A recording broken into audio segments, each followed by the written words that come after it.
Hello everybody, I'm Alejandra, librarian at the Point Siena Branch Library with the Osceola Library System, and welcome to this week's art time.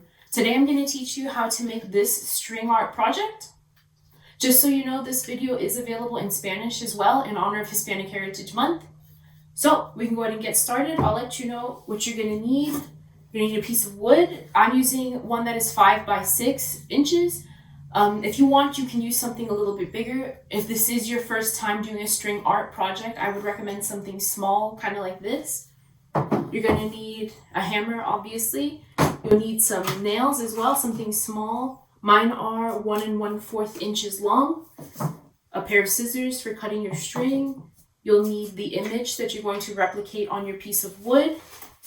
And you're going to need some embroidery floss. These are all the colors that I used for this project specifically. And then these are some colors that you can use as well that would be really pretty together.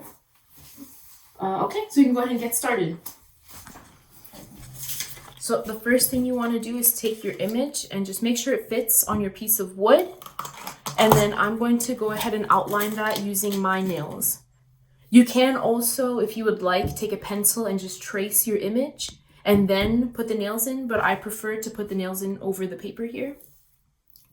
So I'm going to go ahead and just place my nail on my first spot here on the stem, and then go ahead and nail it in.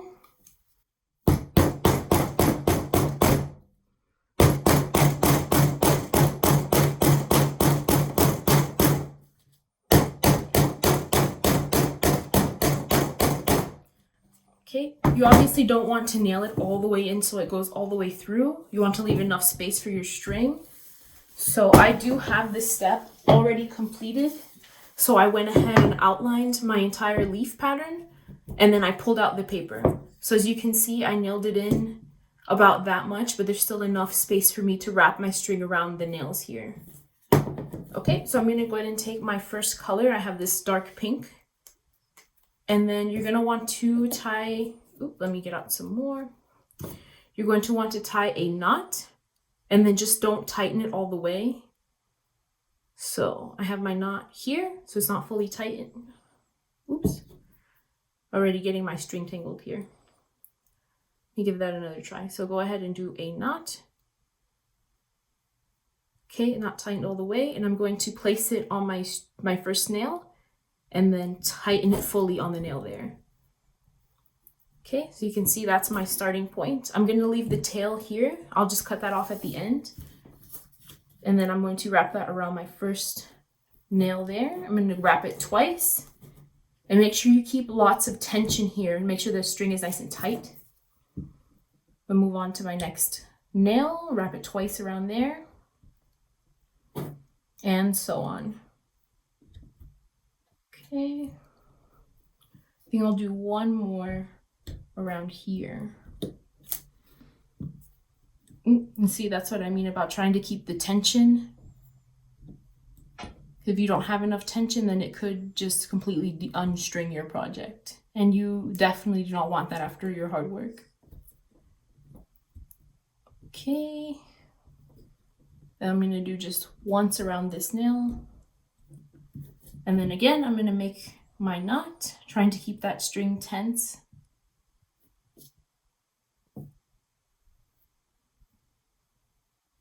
Okay. So place my knot around the nail. Ooh, actually I made that a little bit too loose. Okay, give that another try. I find that this is the most difficult part of this, is getting the knot just right on the nail.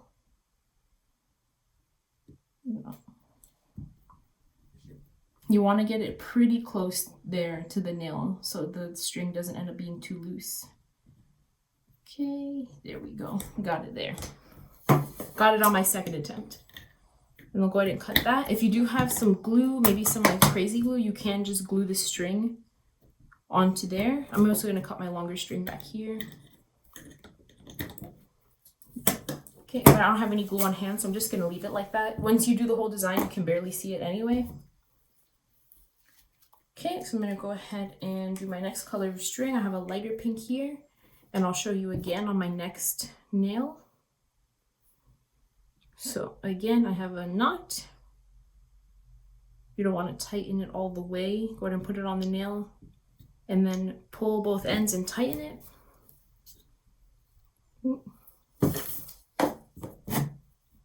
And I'm gonna go ahead and go to my next. Actually, I'm gonna go onto this nail here where I already put string. If you do overlap the colors a little bit, let me get that tail out of the way first. Overlapping the colors does give it a little bit of dimension. So here I'm just gonna overlap it with that dark pink to help it look, have a little bit more gradient. Okay. And the same thing, I'm wrapping it twice around the following nails. And I think that's good. And then you're gonna wanna just do that with all your colors. Wrap it one more time around that nail. You're gonna keep wrapping your string in different colors until you've completely filled in your design. This can be a little bit time consuming, especially if you're not as practiced in doing this. Like I said, doing these knots is a little difficult. But once you get the hang of it, it kind of just goes by pretty fast. Okay, so I, again, have already completed this, and this is what your end project will look like. So you want to do all these colors first, and then your stem last to make this kind of more apparent in your design. And you're all done. Thanks so much for joining me, everybody. Just so you know, our next virtual program is going to be our Take and Make, where I'm going to show you how to make this floral wreath using felt. And Take and Make kits are available starting today. So if you have a chance, go ahead and stop at your local Osceola County Library and pick up a Take and Make kit so you can make one of these with me next time. Thanks so much for joining us. Make sure to check out osceolalibrary.org for more information about our services and our virtual programs, and follow us on social media. Thanks so much, guys. See you next time.